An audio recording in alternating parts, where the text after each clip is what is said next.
Hello, welcome back to Still Talking About It. I am your host, Janelle from Hey Janelle Marie. If you've never seen my social media pages before, I'm so glad you're here. This is the podcast where we talk about all the things related to challenging relationships with in-laws, specifically mothers-in-law, but everything else. I realize, as I've said, this is episode 3.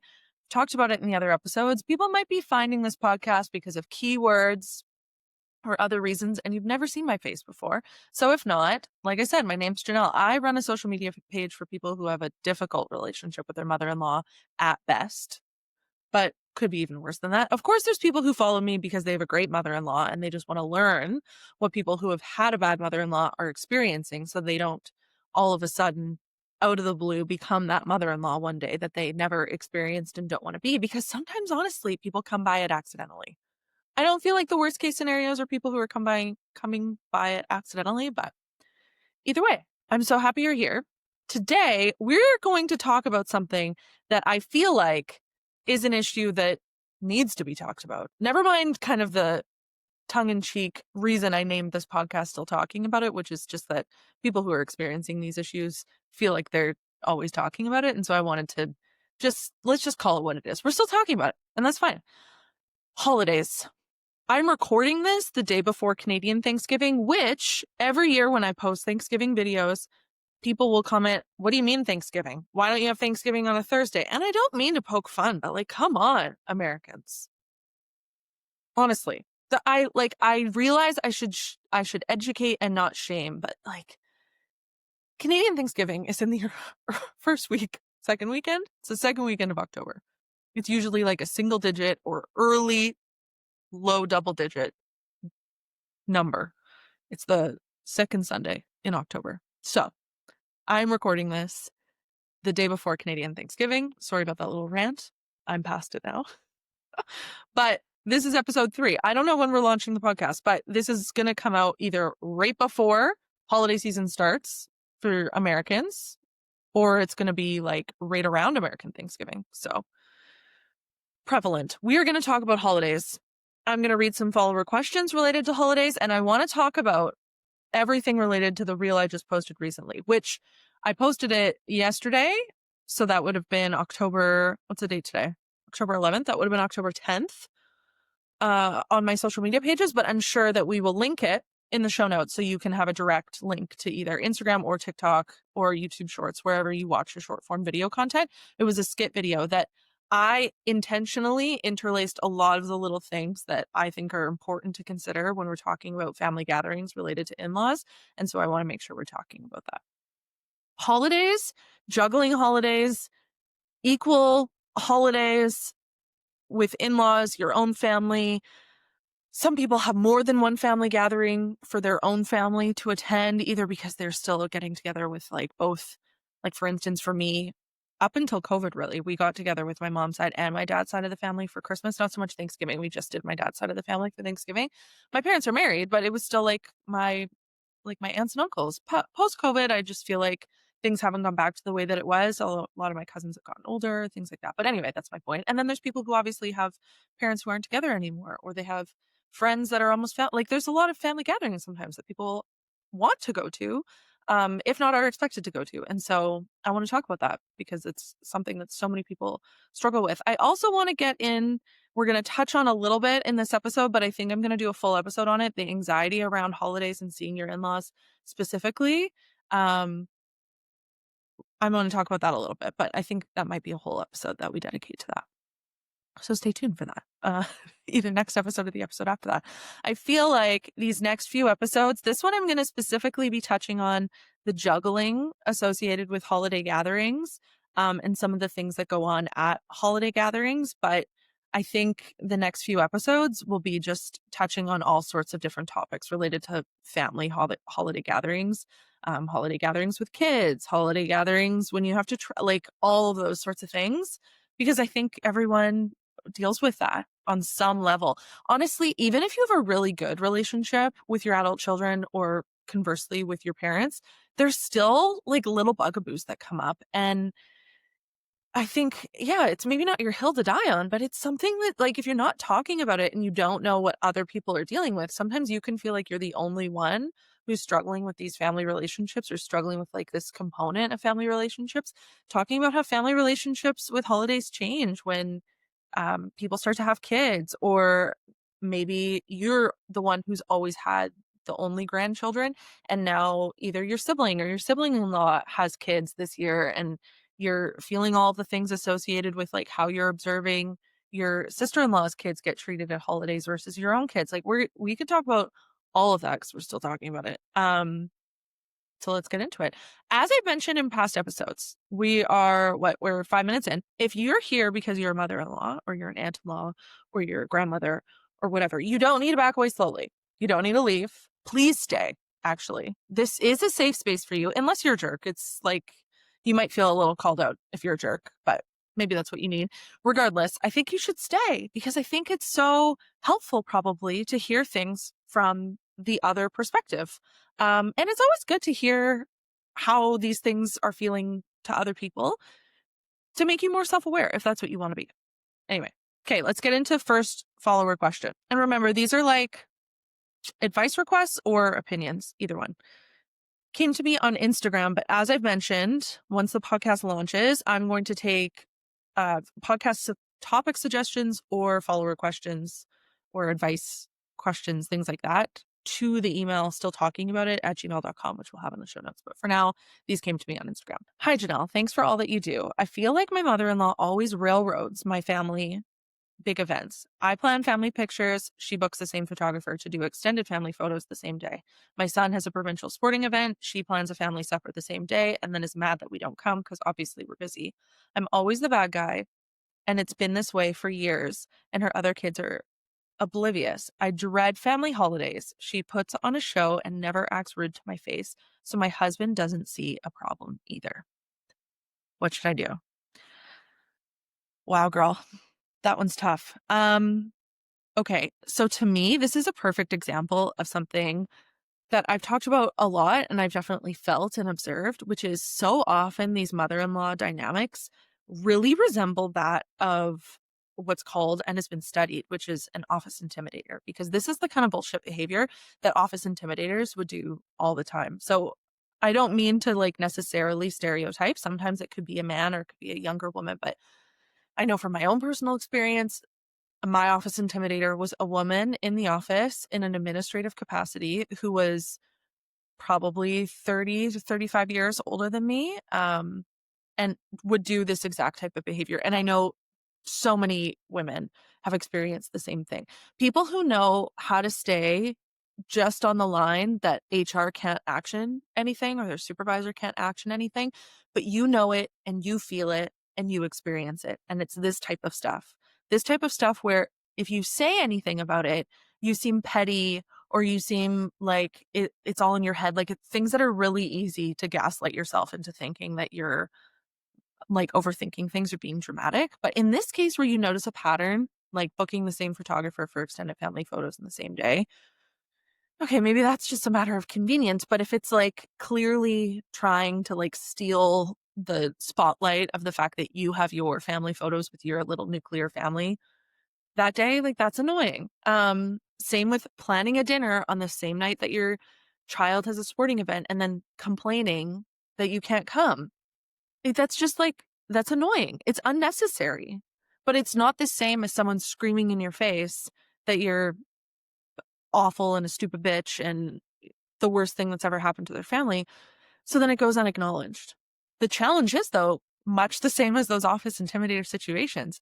It's really hard to address. It's really hard to say something because if you address behavior like this and you say, hey, I noticed you're doing all of these things. Are you doing that intending to upset me? Are you trying to get under my skin? Then it looks exactly like I said. Looks like you're being petty. I think railroaded is kind of the best way to put that. Um, Unfortunately, I feel like this type of behavior just continues until you put a stop to it. And I feel like in a lot of these cases, it's going to be really hard for you to put a stop to it all on your own. You need your husband to be on your team here. You need him to see this behavior for what it is. I would consider looking up some literature, some research on microaggressions and like office intimidators and ask him if he's willing to look into that with you. Realistically, he's your partner. He loves you. He should want you to feel better. And so if you're dreading the holidays, that's not a way that you should feel ever. Never mind holiday season for the rest of your life. That sucks. I wouldn't want that. Yeah, I guess I don't have a clear answer for you. Like, obviously, you could go on offense. Obviously, if your husband's, which will kind of gets into my second question, but yeah, like if you're willing to, and it's gonna like probably cause conflict, like obviously you can just, anytime these behaviors happen, you can call them out. I hesitate to like give that as clear cut advice though, because if you're already the bad guy, you're going to continue to be the bad guy. But maybe that's something to think about. You've got nothing to lose. If you're already the bad guy in her mind, just be the bad guy then. When she does stuff like this, call her out on it. Maybe you don't want to call her out to her face. You could text her, which a lot of people don't love that. And I mean, sometimes I think it depends on the situation. Like, I don't love a long-winded text message necessarily, but like straight and to the point, if you're too scared to do it to her face or do it on the phone, then you text her. And I wouldn't do it in a way where it's open for clarification. You say, XYZ behavior made me feel XYZ way. I don't appreciate it. Leave it at that. She says, oh, sorry, I didn't mean it that way. You could give her a couple examples. You just say, well, just know that going forward, every time you do something like this, I'm going to address it. I'm going to call it out. I don't appreciate it. But that takes a lot of guts. A ton of guts. Guts that I don't even think I have, if I'm being honest with you. So tough. Okay. So I feel like that, like all of that said, I hope you're listening and nodding along and you're like, yeah, that's fair. That's fair. But I feel like that's not, like, the engineer in me is like, that's not a solution. That's not a solution. It's not a solution to just be like, tough. Hopefully your husband agreed. Like, that's not a solution. What do I think is a solution? Okay. Let's think about if that was happening, which it has, if that was happening to me.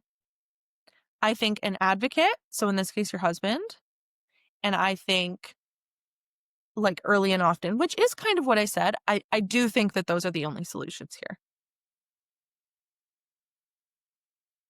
Like, obviously approaching it from a place of giving her the benefit of the doubt and kindness. If you're saying she puts on a show though, like, obviously you could do that first. I would say try that as a first approach and just say, I don't know if you mean this way, but this is, every time you do something like this is how it feels. To me, it would be better if it was this is how it feels to us, for your husband's sake, and see what she does. And if she doesn't respond to it, then you might have to fight fire with fire, which we can go low in another episode. And I could not tell you or suggest that you should be petty, but I can give you some brainstorming examples of what that could look like. But yeah, sometimes with these cases, you got to fight fire with fire. Like, in the sense that if she wants to book a family photographer on the same day as your family photos, like maybe between your family photos and the extended family photos, you're giving your kids like a Nutella sandwich and happen to forget face wipes, like that sort of thing. Oh, you have photos. Oh, now my kids' clothes are all stained. Darn. Too mean? You guys are seeing my real colors. Okay, next question. Next question is very kind of open-ended. Okay.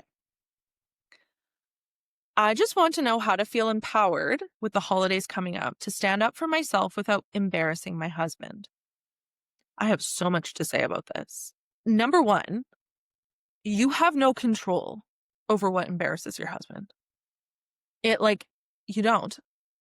Like, I think that it's really kind, and I think most people would say that their goal is never to embarrass their partner, but there's no secret sauce. I feel like so often these questions come into me, and I'm using a stern tone, but I'm not cross with you. It's a fair question. Like, so often these questions come into me essentially, how do I say this thing to get my mother-in-law to stop this behavior, but have her not be mad at me, and have my husband not be frustrated with me, and have me not feel anxious and totally scared about it? That probably doesn't exist. If you're going into the holiday season, this person gave me no other context. If you're going into the holiday season feeling like you need to stand up for yourself, how do I feel empowered to stand up for myself without embarrassing my husband? You have no control over your husband's level of embarrassment. Obviously, you can conduct yourself in a manner that is as poised and collected as you can be. We know that in situations where you're reaching a boiling point and you're having to stand up for yourself, sometimes you might not say things exactly as you'd want to say them, but that isn't that what marriage is supposed to be? That we love each other through maybe times that we're not at our best. I think that if you're in a position where you want to feel empowered to stand up for yourself but not embarrass your husband, I think you talk about it with your husband. I think you say, I'm going to stand up for myself to your parents, to your sister, whatever. I'm going to stand up for myself this holiday season. This is what I'm going to say. He's going to say no. Girl, then you have a marriage issue more than you have a mother-in-law issue. Because that's the second thing that I was going to say that comes to mind is the first thing being that you have no control over your husband's level of embarrassment. But the second being, why isn't your husband standing up for you? Don't get me wrong, girl power. We are girls. I believe that you can and should say something to stand up for yourself 100%. But I also live and die by your husband should stand up for you. Your husband should say something. Sometimes there's cases which we've talked about where your husband doesn't realize the thing that his mom did made you feel a certain way and you talk about it after the fact, and maybe he doesn't want to address it after the fact, so he'll address it next time or something. Sure, but in cases where it's overt disrespect, in the moment overt, your husband needs to say something. It's great that you want to feel empowered to stand up for yourself in all areas of your life, and I think that you should. I think you do that by this is again just my opinion. I'm not a therapist or your therapist or anything other than a girl, but my advice to you to start to feel empowered would be like baby steps. Start addressing smaller things. Start speaking up for yourself more often, vocalizing your opinion. And then you just got to sit in the silence at the awkwardness. Because if you're someone who hasn't normally spoken up, they're going to be kind of taken aback and surprised. It'll be a bit jarring for them that you spoke up for yourself. So you just got to, it's just like exposure therapy, quite honestly. You need to know, and fully believe that the worst thing that's going to happen is you're going to feel slightly worse than you were going to feel if you didn't say anything. And that will be temporary. But you'll know that you said something. And I hope that you at least feel proud of yourself that you did that. Anyway, back to my rant about your husband should stand up for you. Yeah, obviously, I want you to feel empowered to stand up for yourself. But where the heck is your husband in this case? Without embarrassing my husband, your husband should be embarrassed that he's not standing up for you. Your husband should be embarrassed that you're having to DM. Sorry, I'm getting real mean towards this person's husband right now. And I'm sorry, but I truly, and I understand marriage issues are complicated. And like I always say, I totally think this, people are people. I think that this issue is probably overcomeable and you can work through it with the help of connecting and maybe reading some books as a couple and working with a family therapist. That said, your husband shouldn't feel embarrassed that you're standing up for yourself. Your husband should feel embarrassed that you're DMing a social media creator to ask how you can feel empowered to stand up for yourself without embarrassing him. How fragile is his ego? He should stand up for you. Also, so often, husbands have no problem standing up for their wives when it comes to a social setting, right? If you were at a bar and some guy got in your space or what, your husband would definitely stand up for you. But when it's his mom, all of a sudden he can't.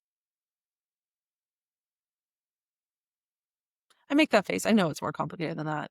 Any therapist listening are probably like, Janelle, it's not that simple. I know it's not that simple, okay? But I'm just saying, that's how it feels to the people. Luckily, I haven't personally experienced that. My husband has never tolerated an ill word from his mother towards me in my presence or out of my presence ever. So I want to be upfront about that, not because I want people to feel like, oh, she doesn't know what she's talking about. No, you deserve to want and have that kind of marriage and partnership as well. Like, those people exist. Maybe that's helpful. Either way, you're like, I will be the bad guy to your husband. You're welcome to show him that clip of me saying he's the one who should feel embarrassed. Not because you stood up for yourself, for the fact that you had to. Like, sorry, I hate when it gets gross like this, but like realistically, what, like, so you're good enough to like share his life with, sorry, I can't even go there. I don't want people to think I'm gross. I was going to go down a sex journey, but do that right now. Sorry, mom. Anyway, okay. Those are my 2 follower questions for today. The follow-up topic to the idea of holidays is I shared a reel. I mentioned it at the start of this episode. I shared a reel yesterday that was actually, I've been trying to do that more often with my skits, is not just show these, unfortunately not overly dramatized, but follower submissions that are examples of like what these toxic mothers-in-law can look like. Yesterday's reel was an example of what a conversation could, and in my opinion, should look like when your adult child calls you and says that because of the other family gathering they're going to, they're going to be late for your family gathering. And it's really resonating with people, both on TikTok and Instagram. And I wanted to talk about some of the subtleties that I intentionally put into that video. I've got some notes here so that I didn't forget. The first is, so go watch that video. Hit pause. We're at 21 minutes. Hit pause. Go watch that reel. Like I said, it'll be linked in the show notes and come back. You did your homework? Excellent. Happy you're back. Okay. The first and foremost is, this is why, and we're going to talk about it more in more episodes, but just like overarching, positive yields positive. So if you wait until your adult child gets married to start being open to the fact that he's, oh, well, okay, he can spend time with his wife's family now because they're married. But when he was his girlfriend, it was unreasonable for him to want to spend some, like, split his time at Christmas or wait till they have children to be nice. No, like, start as soon as the relationship is serious enough that they want to spend holiday time at each other's places, like, try to be accommodating with it. Because it's the people who are accommodating are the people who actually end up having more. They don't actually necessarily get more time if it never reaches a point where someone actually cuts off a family member or vocalizes a boundary. They just continue to trudge through it. The person who's accommodating, point number 1, will get more happy time with their adult children and their grandchildren because they'll actually want to be there, because they weren't forced to be there. They weren't guilted to be there. They aren't there like knowing that someone's mad at them. But they sometimes get less time, which takes me to point number 2. It is so frustrating, but I feel like very relatable. The fact that often in these dynamics, so let's use husband and wife example, like the case where the reel was the showing that both families, I think, were accommodating, is what I'm kind of alluding there to. But I'll use my own example. My parent, like, especially when we still had more of like a quote unquote normal relationship with my in-laws, and so we would try to split holiday time. My mom and dad and family would be really accommodating and work around my husband's family gatherings, which are always at the same time every single year. And so that's number 1. Like, if your tradition is we're going to do Christmas Eve at 12 noon for a lunch every single year, that's fine. But other families might also have that tradition. And so maybe the other families are going to move things around because you're not moving your tradition. Your tradition is set in stone. Fine. The alternative is they might alternate. And so I feel like, if I'm using my own personal example, I feel like because I knew my mom was always going to just be like happy to see us and happy we came, she ended up getting less holiday time for a period of time with us because it just was easier for us to accommodate my mother-in-law, because we didn't want to have to deal with my mother-in-law being upset or sad or guilt trippy or pissed off. And I knew my mom wouldn't be. So, which is like too bad and disappointing. Obviously that's flipped now, because things have changed for us. But that's another point that isn't clear in the reel that I'm showing, but it's something that I really wanted to bring up in light of that reel. Is just that if you're feeling like that, if you're feeling like your parents actually, your mother-in-law feels like your mom always gets the premium time and the best case scenario, Meanwhile, you're feeling flipped. You're feeling like, no, actually your mom's the one who's being, your parents are being really accommodating because they don't get all mad every time that you see the other side of the family. Know that you're not alone in that feeling. There isn't like a clear-cut solution to that, like within the time remaining on this podcast episode, but we can definitely talk about it. So I was trying to show how when you're not insecure and you're just fostering healthy communication and relationships with your children, the example was the guy who was calling his mom saying, we're going to be late, was saying, like, I'm trying to allude to the fact that what would be typical is people would arrive, a period of time before the meal is served, before dinner to visit or whatever.